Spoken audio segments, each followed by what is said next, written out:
Hi there, it's Stephanie from Mommy Standard Time, where we save minutes and savor moments.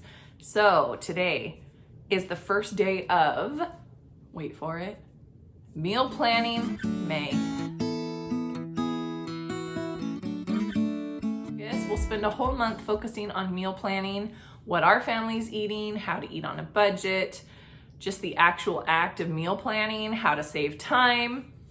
I will show you my favorite meal planning method, and yeah, it's gonna be a great month. So be sure to subscribe and click the notification bell so that you will know when I've posted a new video. The plan is 3 days a week for the next month. So today I just wanted to do a quick introduction to meal planning. I don't claim to be an expert in anything.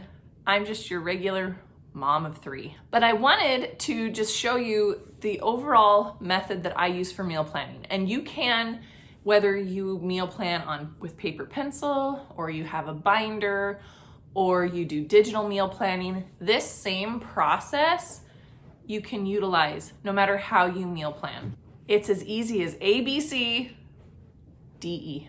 So the first step in meal planning is always A. Look at what you already have in your house. Like I told you, none of this is earth-shattering.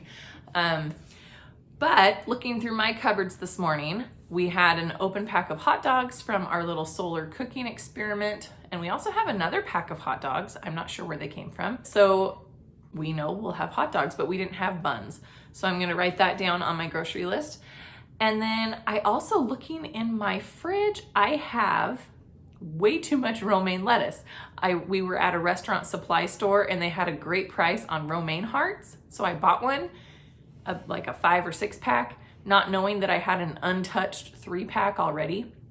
So we're definitely going to be doing salad as a main course one day this week. I have a red pepper that needs to get used up in the next couple of days. And then I also have the makings for a meal that didn't get made last week. Red beans and rice. So looking at my meal plan for next week, I already have 3 dinners planned without even breaking a sweat. That took me just a minute going through my fridge and cupboards. Okay, the second step in meal planning is B, for bargains. Definitely plan your menu around things that are on sale, especially the protein or the fruits and veggies.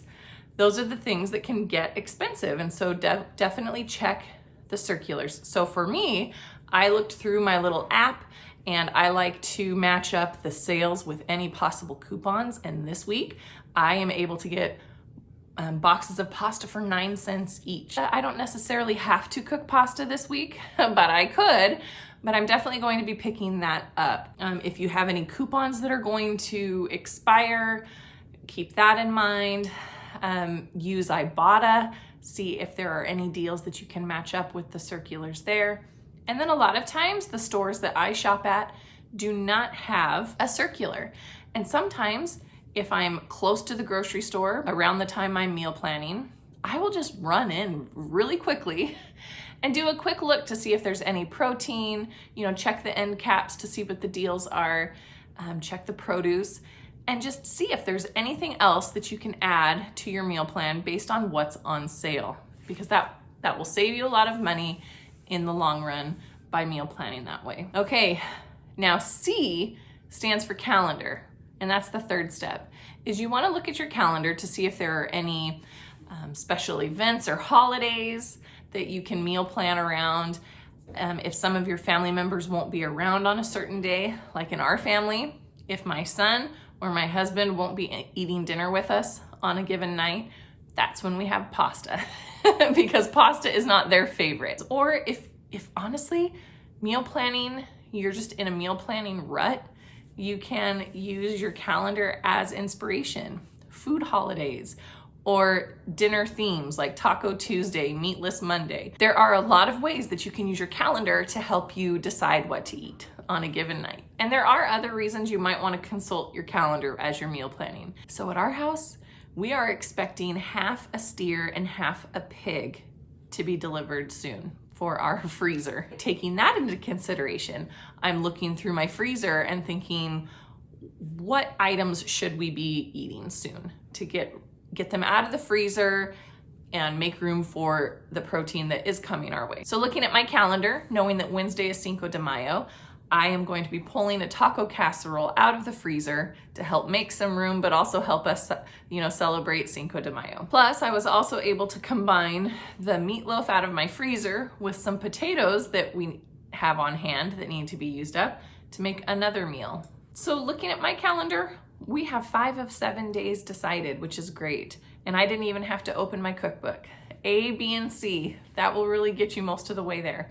But if not, if you don't have a lot of food on hand, your calendar didn't give you any inspiration, there are no real sales, you're feeling like, wow, do people really plan breakfast, lunch, and dinner and snacks every day? No, we don't. Most of us do not. There are some people that do, and kudos to them. I don't do that. I focus on dinner, and that is the next letter, is D for dinner. Get your dinners planned. And it's more than just the obvious that dinner is the main meal for your family for the day, because when you plan dinner, that usually has the most ingredients, the most probability of leftovers.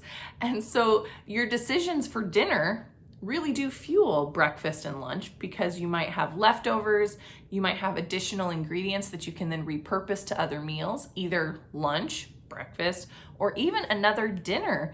And so start with dinner as you're doing your meal plan. So you'll notice I've only written down dinner. In our house, that's enough for me. My family eats pretty much the same lunch because I pack it for them to take to school and work.